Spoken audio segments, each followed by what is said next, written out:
We are live. All right. All right, welcome. So what will happen is that people will just start to filter in, but we are live. Michelle Traina, YouTube Live, with very special guest. He is a military veteran. He's an amazing comic, golden ticket winner on Kill Tony, and you are the only comedian, I believe, that has had the most appearances in one episode of Kill Tony, on the top of all the other appearances you've made. Correct? Drew Nickens, Yes, ma'am. everybody. Hello. How y'all doing? How y'all doing? How y'all doing? I mean, I was talking to my boyfriend before, and I was like, he's a positive person. Like, I need this energy today too, because like I rewatched your first episode, and you have such great energy of just maintaining positivity throughout the episode. So as people are coming in, I just want to tell everybody, if we've talked about Kill Tony on my live stream, this has been a goal of mine this year, is to sign up. Just to sign up, because you never know if you get picked. And I've only signed up 3 times. And how many times, Drew, did you sign up before you got on? 48. Oh my God. 48. Consistency, man. That's all Consistency. that is. And then when you finally got on, you made the best of the time you had on. What was the first, I was signed up for the Madison Square Garden this week because I'm in Jersey 2 weeks ago. And I was like, oh my God, what if you get on, you blow it? What if I do really well? Like, did you have when you got your name pulled, what was going through your head first time? So when it got pulled, I was actually in the back of the room hanging out, and I was watching because it was a double episode day. So I was really tired. I was on 3 hours of sleep. And when they called my name, I was like, no, this ain't real. And I was like, oh, that's me. And I ran, and I was so nervous. I was so nervous before, because it had been, almost a year of me signing up, that it was like, all right, this is my time. This is when, push comes to shove. And so I was so nervous coming up. And then my first minute didn't hit the way it should. And it's because no one knew who I was, and they didn't know what was wrong with me. And that's one of the things that people don't understand, is that they've never seen me before. If I don't say I got a brain injury and all that stuff, they have no idea. And they are not listening to laugh. They are listening to figure out what the heck is wrong with this guy. So then in the interview, it was like, okay, the minute is the chore, the interview is the reward. Let's get into this interview. I have a lot to talk about. I know that I can make this interview go well. And then it was like, it was easy for me because I had been studying it, and I kind of knew where Tony would go with the interview. So the interview went really well. And then it went well. They were like, hey, we want you to come with us to Mitzi's. Da, da, da. And I was like, okay, excellent. And then they were like, hey, do you have another minute? And I was like, yeah, I can. And then the rest is history. I think that what you just said is perfect. Studying the episodes and knowing how to take the interview portion to the next level. If for some reason in the interview you feel like, or early in the 1 minute, I always think, oh, what if I blew my 1 minute? Then you always have that opportunity, not blow them. You never know. When you get up on stage, you just don't know what can happen, especially in your head, right? Certain jokes work for certain crowds, and this is a specific crowd. Oh, we just got somebody somebody subscribed, so they're tuning into you right now. Everyone says hello. So when you took that interview and made it your own, I mean, it was incredible. You kept coming back on stage to do these minutes. It's episode 665, correct? The first episode you were on. Yes, ma'am. Yes, ma'am. Freaking amazing. And when you guys watch it, it'll be also in the description of this live stream. Every time you come back on stage, you have more energy.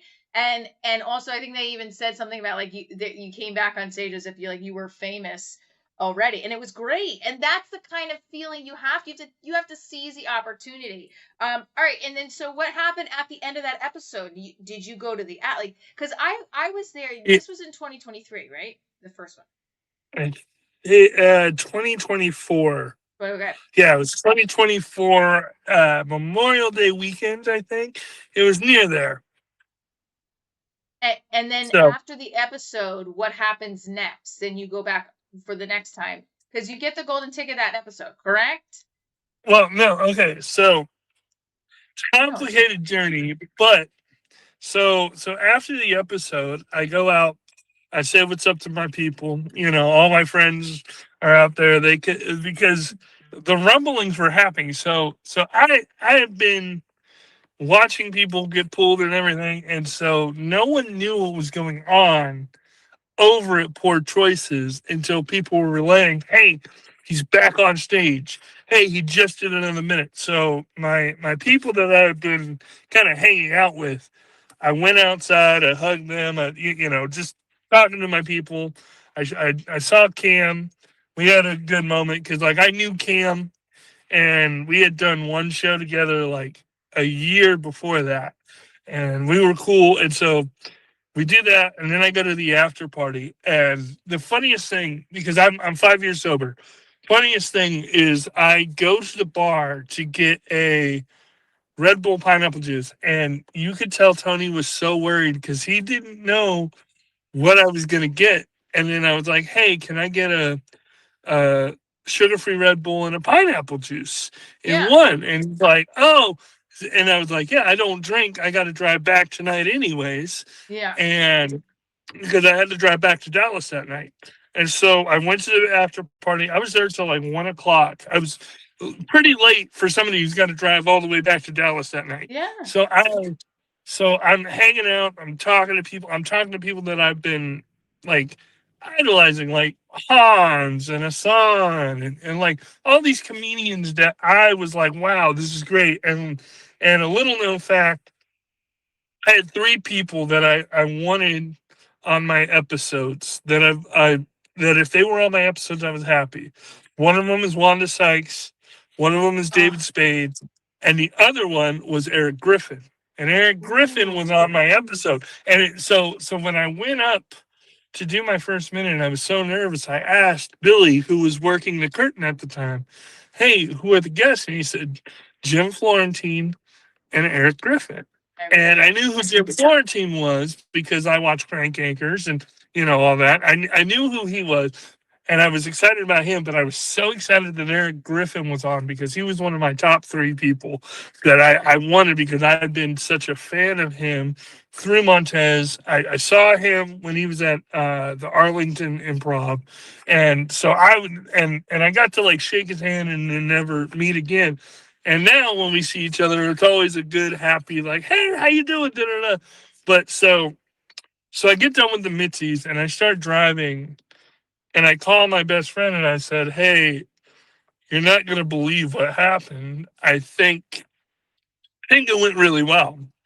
And then I called my mom and dad and I said, "Hey, I think I might become a comedian now. I might actually be like a working comedian. It just went Yeah, really, really well." And and at that time, Kill Tony was filmed. You didn't your episode wouldn't come out for 3 weeks at that time. So I had to kind of keep quiet what yeah, happened. But I was like, "Yeah, I got on. I did okay." Da, da, da. And so when I had my little after party, because I had a watch party, I was like, "I'm not gonna go sign up for Kill Tony again. I'm gonna savor yeah. this. This has been a long time." So I had a lot of really good friends. I had some work friends, some comedian friends, and I didn't tell them anything.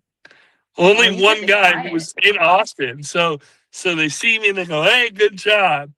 And they don't know that I'm coming back out. And Yeah, so then they go, "Holy shit, you came back out!" And and then like it just kept coming, and they were like, "Holy crap!" So, but said yeah, seven so times, I like think, in that episode. it was 4 minutes, 8 overall appearances. So Amazing. it's one of the most insane appearances ever. So after that, I talked to Tony and I was like, "Hey," because I got his phone number.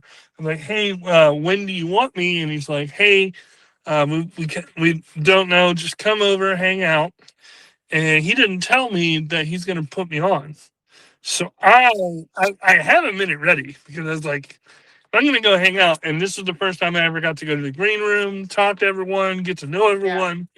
And it was the episode that Ari was announced as a rotating regular. Oh wow. And then so it's Ari, and then Guy bombs, and Tony goes, and then they were like, Drew, get ready. And he's like, all right, our other rotating regular. Okay. And I like this is the first time I've heard of it. So like I didn't know what was happening. Right. And I hear that and my eyes start welling, and I'm like, please don't cry. Like this is Oh huge. And then I get up, I do my minute, and then he has me do a second minute that night, which didn't go as well, but that's because yeah, yeah. it couldn't be I can't do multiple minutes in a day. That's insane. And It's also hard. Like so the then last. Yeah. after that, I was a rotating regular for a little bit. Now I'm a golden ticket winner, and just labels don't matter. I try Right. not to think about it as a demotion. I think I've done 20 plus minutes Oh on kill time. So I've done plenty of minutes, and I'm working on things. And so instead of being negative about bad things, or you know yeah. the ups and downs of things, I've understood. Now I just have to figure out exactly where I need to be, who I need to be on stage, and work on my comedy as I'm working. So Well, also, just to let you know, like you're somewhere where I would die. Like what you got to do is like something like I have on my vision board. So like I've been doing stand up for 10 years, but like I solely focused on a show called Divorce Ties I created, and I'm really focusing more on the craft now as opposed to producing this comedy show.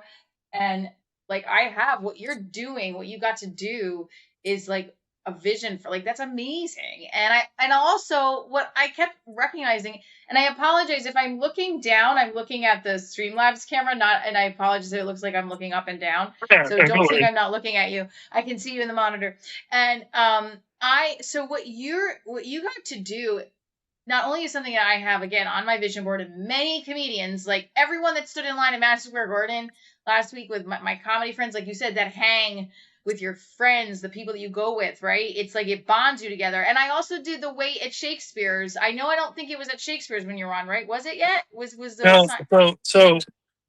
so I had waited at Shakespeare's for a while until they moved it to Poor Choices, and then when I got Right. on, they put Poor Choices on. Oh, okay. My lights off. That's okay. But I can no. still see you. So after that, um, so I know about the way to Shakespeare's. I know like the way.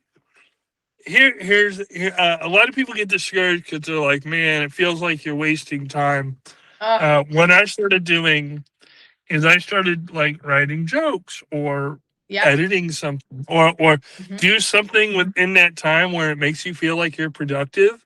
So even if you don't get on, you're doing something that you don't want to do, that you're doing because you're trying to kill time. And I think that's where people get lost is the mundane. The there's a guy right now that I know personally that has signed up 113 times, and he hasn't gotten up yet. And Oh, he's awesome. He's a great dude, great comedian.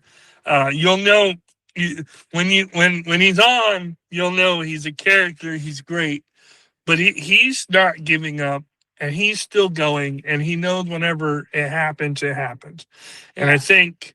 I think people, especially like the Madison Square Garden stuff, where they're you feel defeated when you don't get up, and then you see people not going, putting in the full effort that they need to, because they Yes. don't they're not prepared. They aren't a comedian. They just want to be on the show, and Yeah. there's no fault to them. But as someone who's like, oh man, this is what I want, and Yeah. after about 40, I was like, I can't stop going. Like I've been trying for so long, I can't stop. And I think Yeah. so I think, Consistency, like you said. but that's the thing. It's like the hang is cool, and like yes, it's disappointing when you don't get on, but if you keep pushing yourself and keep getting better as you're working on it, and your minute gets tighter, and You start to figure out the little things, and you're watching the episode to see, okay, this works and this doesn't work. Oh, this like you start Yeah. to analyze it more. Then when you do get pulled, you're prepared and you're working. It could be Yeah. incredible. So, I've been speaking of being prepared, is that's what I think that this last time I signed up. I signed up in Austin in April. I signed up for Madison Square Garden. The preparing for the interview portion of seeing how you can put your material into the interview piece, which you did exceptional at. And also you are like really at ease with the interview. And I feel like that I think I would probably be more nervous about. But like then I thought to myself, well, if you keep just practicing what you're supposed to do, you'll have no well, problem. I knew that I had talking points that were interesting. Yeah. Me being half black. Okay. Once I knew he wasn't going to pry too much into how I got my head injury. Yeah. Once he was like, okay, we'll step back from that. And then we started getting into just who I was as a person. Then I was like, okay, I already know where it's going. Oh, I knew how to be funny because I've been on stage for so much, and because I knew how to like improvise and riff, I knew what to do. I knew the tug of war. I knew kind of the way to navigate the interview at Navigate. that point. And I think because he was so intrigued, he extended the interview because once he realized, oh man, this guy's been signing up for a year and he's Yeah. everything of that nature. They were like, wow, okay, we'll extend it. And I kept hitting, and then when the kiss happened and Oh, that everybody was was so awesome. I was like, I don't care who comes up here. It's for the show. It's not like Yeah. I'm gonna have anything at stake here. And then Yeah. Riley, we're really good friends and stuff. But the interview, if you know exactly what to talk about, what's interesting about yourself, you can kind of lead it in that way, and Yeah. he'll give you questions. And you can also, if you feel like you need to be like, hey, well, this is what I do, this is what I do, but then he's like, oh, tell me more, and then you can go from there. So So if you know something's interesting, go with it. go with it. I love that. And also, we're getting some chat comments in the chat that the kiss was awesome. If you haven't watched the episode, he gets to kiss this really hot chick because no was that was the you haven't you were in Austin, you hadn't kissed anybody in Austin yet. I thought that was sweet. We the kissing thing is amazing. I also think now someone also just asked, are you living in Austin now? Yes, he is. We said a little bit earlier he is in Austin now. So if you are in Austin, you can check Drew. Are you performing? I'm assuming like you're in Austin performing, so you guys can. Yeah, I try to do something every night, and right now, if there isn't anything in Austin, like tomorrow, I'm going to Houston to Right. do some shows. Nice. If I can't do Houston, I'll do San Antonio. I'll do Dallas if I can get like a bunch of different shows. Like I feel like a lot of people don't understand, especially a lot of these comedians around here. It's like if you can't get anything here, we have a 4 hour bubble of Yeah. places that you can do shows at. You Right. might have to put a little effort in, and you might lose a little money at the time, but if that gets you stronger because you're getting a new audience and a new perspective on where your jokes are, doesn't mind. I don't mind that, and I think being hungry like I am still, because I'm still very hungry to get better. That there's a Of lot of course. that. So we have a question in the chat. If you would do a show in Oklahoma City, or have you? I had so that was my first. That was my second ever headlining road gig. I did a Bricktown, Oklahoma City. I did Bricktown, Tulsa the day before, or the weekend before, and Yep. that was fun. Yeah, I've done Oklahoma City. I like it. It's cool. Um, What about New Owasso. York? New York City. You got to come out to Oh Jersey and New man, York. I did a bunch of when. So I went. I knew I wasn't going to get on MSG, but I like to go to New York when that's happening because then I know I can get booked on a lot of stuff because people are looking for Smart. that, and Yes. so and the last 2 years I've been doing that, and I've really enjoyed it because I get to do shows with a lot of really cool New York comics. I get different audiences. I get to meet a lot of like Kill Tony fans, and like what people don't realize is yes, there's a lot of negative comments, but Hmm. that's because those are the people with no lives. Yes, Those thank are you. all they want to do is just analyze, and it's the only thing that makes their life better because they don't have anything else. That's what the negative people Exactly. are. They're losers, and I'll say that again and again. And someone in Reddit's going to probably clip that and say, "Oh, Drew called us losers." Yes, because you guys are. Yeah. But Yeah. what I'll say is there's so many people that are so supportive and so nice and so kind when you're around, and they actually get to Yeah. meet you face to face. And then when they see you're an actual human being, it kind of gives it's really cool. So I like meeting people in person because then they get to see Drew, not just the stage persona Drew, but the person Yeah. that's just like hanging out. Well, like I said, I think that that's a very important thing about the positivity. That's what drew me to more of your, like, not just the Kill Tony stuff, but watching your content, was because you have such a great attitude. And I really, I identify with that with myself, because I was starting to get on myself about some of my material. I'm like, oh, I don't know if this was relatable. And then I quickly shifted away from that mindset, because I'm like, all right, just keep going. I also, we got another comment real quick in the chat. How long have you been doing comedy? I think okay, so how long have you been doing comedy total? I think it's about 8 to 9 years now. And I, somebody I also, yeah, that's great. Yeah, so I'm about going to be 10 in October. oh Um, wow, okay. I Okay, so they said get him some spots, Michelle. Maybe a feature with him. OK Grover says yes. I would love to work with you, and you come back to New York City, please. Yeah. I am bringing this live stream show to like actual stage and around. I'm trying to do in October. So if you're in New York City, would love to have you on my show. And Yeah, I'm trying to go back to New York. The goal in 2 to 3 years is to have enough money to move to New York City and be touring enough where I can make enough money where I'm comfortable in New York City, where I can work on stuff while I'm in the city yeah, and go tour. And yeah, that's what I want. And so that, I'm trying we're to come back manifesting more that. to to establish connections and to do more shows out there and just to meet more people so I can so then I'm not just in this little Yeah, bubble. I yeah. have more and more people that see me and see me work. So So we want to also be cognizant of Drew's time, because we're running over our time, which I have so many more questions, but we can have you back again. But I also want to ask you some of our comedy process questions I ask everyone that I interview on here. Do you have a specific time of day that you write, or do you just write whenever it comes to you?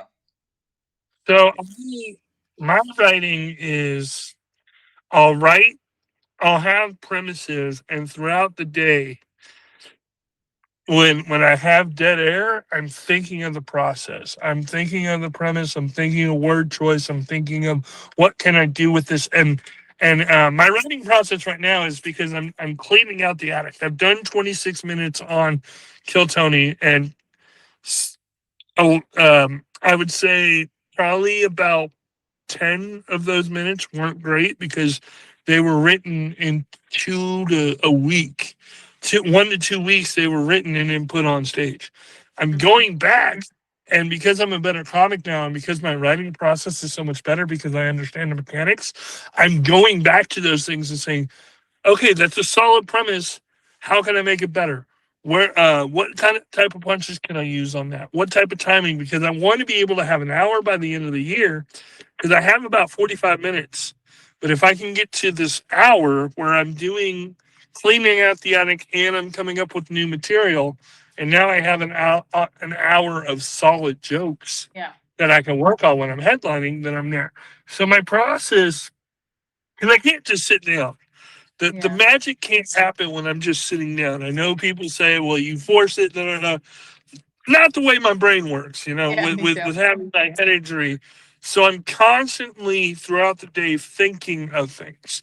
And Hmm. and right now I have a process right now. I have a joke where I'm talking about therapy and I'm trying to figure out because I go to therapy and all this, what's funny? How can I what because so many people talk about going to therapy, what can I do that's different? Where what framing can I see that they're like, whoa, okay, we didn't see it that way because a lot of people so like little things like that where I'm thinking and I'm throwing stuff against a wall to try to find it. I love that. Something that sticks out is the now that you feel like you're in the process of you understand the mechanics of writing your material and writing for yourself, and then what's connecting to your audience. That's a big part, right? And then I'm a kind of person where I will sit down and write, but I have to like get up and like talk it out loud, like for me personally. So I can totally understand that because sometimes just sitting and writing, I'm just like, I don't know. Well, I mean, if you're not doing those terrible mics where it's just comics and you're not putting your material in the hardest rooms, you're not going to know how it is. You're not, once you have an audience, like even if it's an audience of open mics at an open mic where it's all comics and everyone's miserable and no one wants to be there, but they're there because it's the work, you know, and you're able to pull something out or something's funny and you get like a real laugh, not the shock. I'm trying to make comedians laugh, but like you're doing material and you find something there. And sometimes when you're doing it on stage, you might not get a laugh, but okay, that's very solid. Then you do it in front of real people and you're like, wow, I got a real pop from that. Because that's people that are there to laugh, not to think about what they're going to do. So sometimes just Yeah. doing it, like writing it and then doing it on stage, you'll figure out so much more when you put it on stage than when you're just Yeah. writing it on a piece of paper. Yeah, I agree with you there. I just actually came from a mic. I was literally when I messaged you, I was like 4 minutes. I was coming from a mic and I did all my new material, and I was like I was feeling good about it, and I got zero laughs, and I was like okay, but I got it out. I'm like fuck it, I'm gonna keep trying it because I think there's something there with what I was working on. But Do you audio record your sets? every single time, yeah. Yeah. So And it's that's like another thing. Audio, especially when you're doing it in front of real people and you can hear where the laughs are, you can count the minutes per laugh and just kind of get to the brass tacks and things because I've been thinking about comedy in minutes for 2 years. And now that I'm on Kill Tony, but I'm not on as frequently, I'm yeah, starting to just try to get something out. I don't care how long it is. If it's 2 minutes long, it's still going to be good if I'm thinking with the right mind frame. So now my 100%. writing's a little bit more, it's not as compact. So I can and it's working out. So there's a lot of little things mechanically that once you evolve as a comic, you'll learn and understand. And I think a lot of people don't honestly get that. And I think what you're saying is great. Positivity, right? Your process counts, and understanding the mechanics of it. I okay. Let me go down our quick chain of I call it like a rapid fire.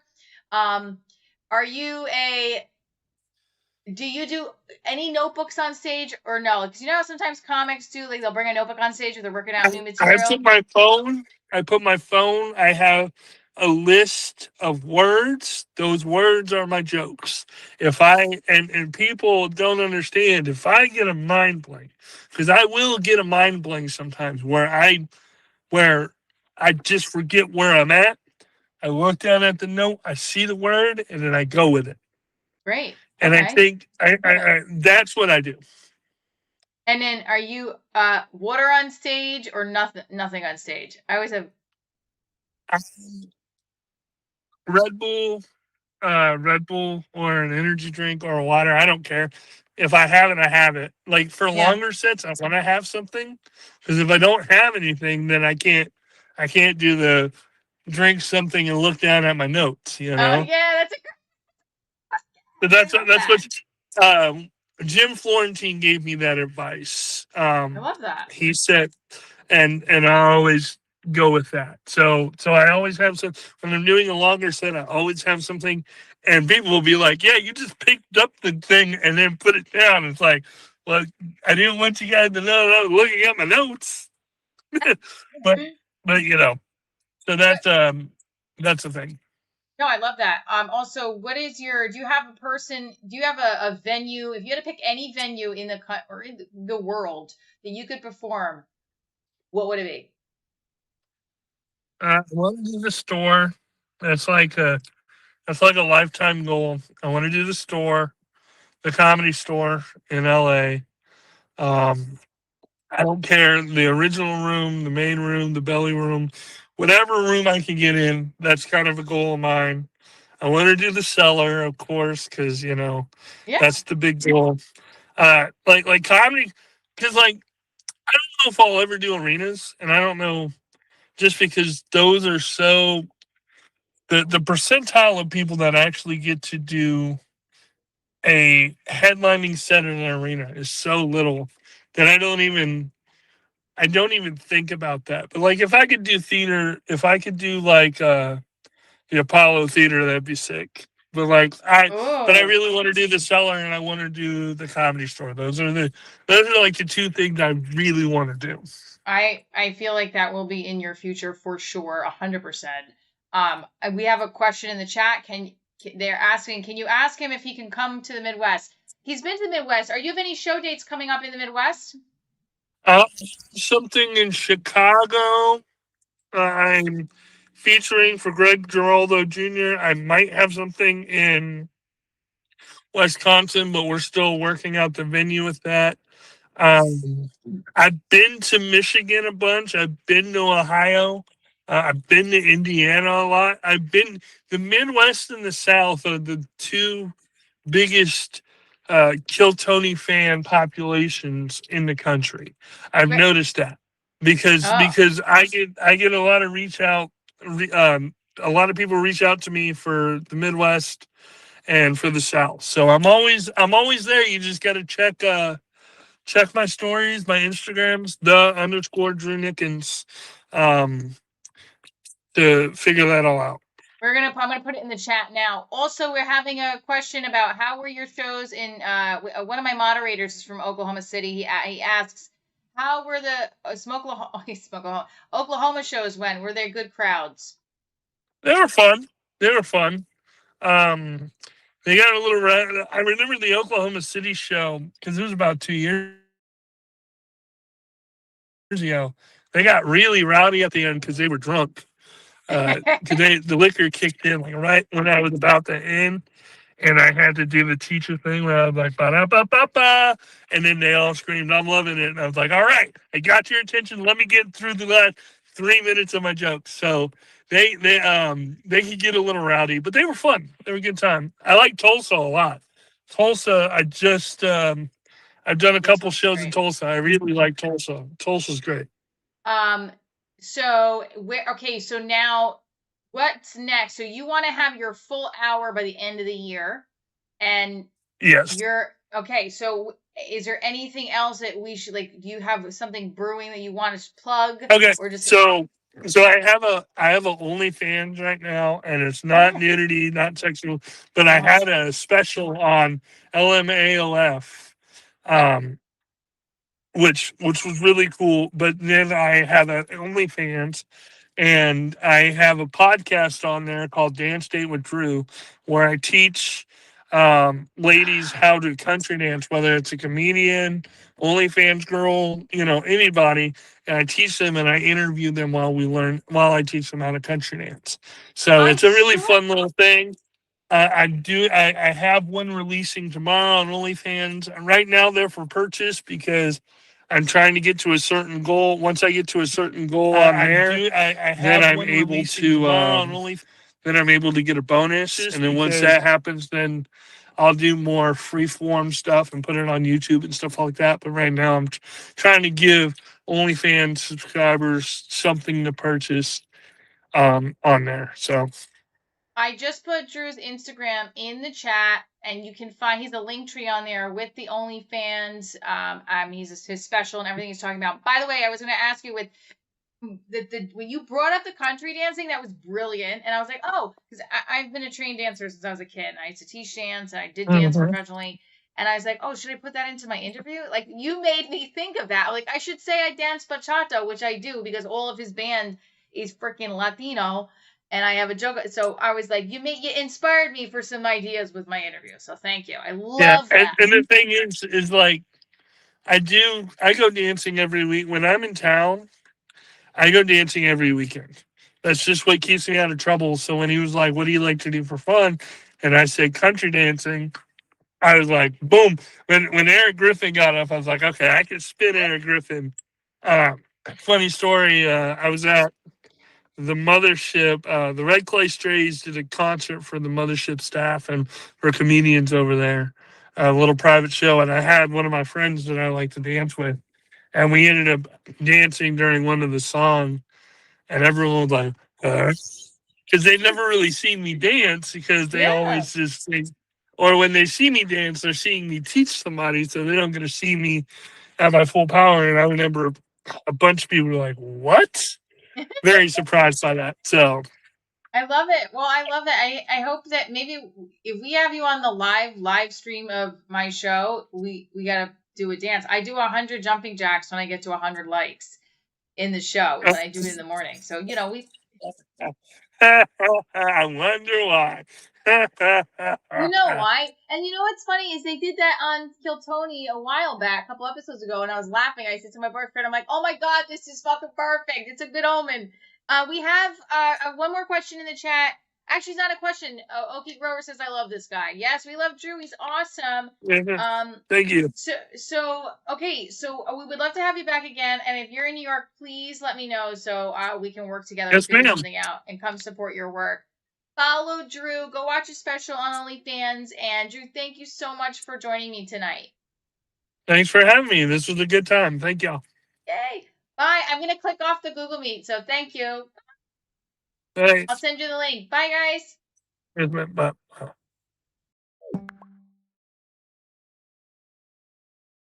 So that I just wanted to be mindful of Drew's time because he had said that he needed, it was like 10-15 minutes, and we went a half an hour. We went almost 45 minutes. So wow, that was awesome. All right, what did you guys think? So we did a sound check real quick.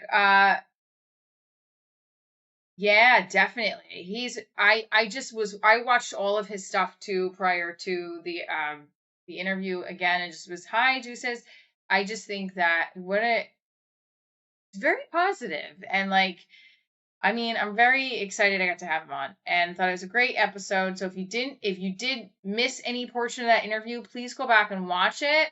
And I'll see you guys tomorrow morning for we'll do another debrief. And follow Drew. His Instagram is right in the chat. I pinned it, or at least I thought I pinned it. Hold on. Why can't I pin it?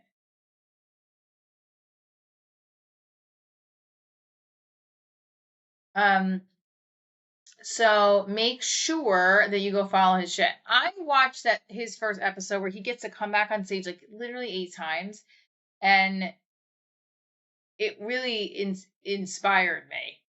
I would love to open for him. Let's go. Let's do Drew and Michelle on the road. Thank you guys for tuning in. That was so much fun. If you haven't watched, hi James, if you didn't watch the episode, if you just missed the interview with me and Drew Nickens from Kill Tony, please rewind, restart this live stream and watch it. I love you guys. I'll see you tomorrow morning. Stay tuned for more. I'm Michelle.